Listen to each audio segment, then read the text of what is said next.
may affidavit to use the surname of the father na inexecute ng bata na may attestation ng nanay.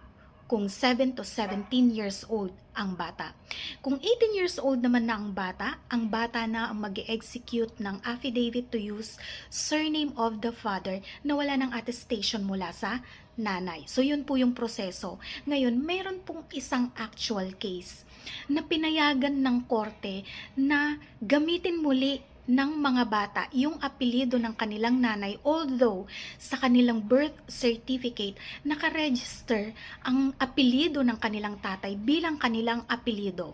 So sila po, ito pong mga bata ay illegitimate child, ipinanganak na hindi kasal yung kanilang mga magulang. Pero may actual case na pinayagan ng korte na bumalik.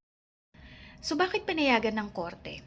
During that time, nung nirehistro ang mga bata, no, yung mga illegitimate child, nirehistro sila.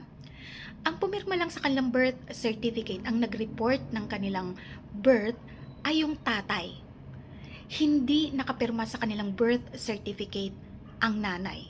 So, meron pong procedural flaw doon sa pagrehistro ng birth certificate kasi po dapat may pirma ang nanay. So dito, inutusan ng korte na gamiting muli o bumalik ang mga bata sa paggamit ng apelyido ng kanilang nanay. Ngayon, meron ding isang case na nakaapelyido ang illegitimate child sa kanyang tatay. Okay.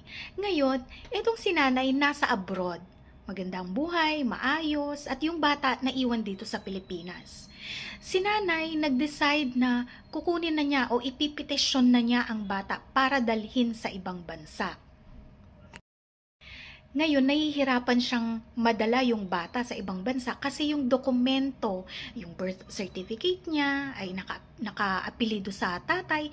So, kinakailangan pa ng consent ng tatay sa lahat ng mga dokumento na kailangan ng nanay para madala niya yung bata sa ibang bansa. So, ang ginawa niya, nag-file siya ng petition sa korte para bumalik sa paggamit ng apelyido ng nanay yung bata para madala niya sa ibang bansa. Alam niyo ba, pinayagan nito ng korte at ang ground na ginamit ay yung prinsipyo na best interest of the child. Kasi yung tatay hindi nagsusuporta, hindi nagpapakita, hiwalay na sila ng matagal na. Syempre hindi sila kasal, no? Illegitimate child. So, ganon yung sitwasyon.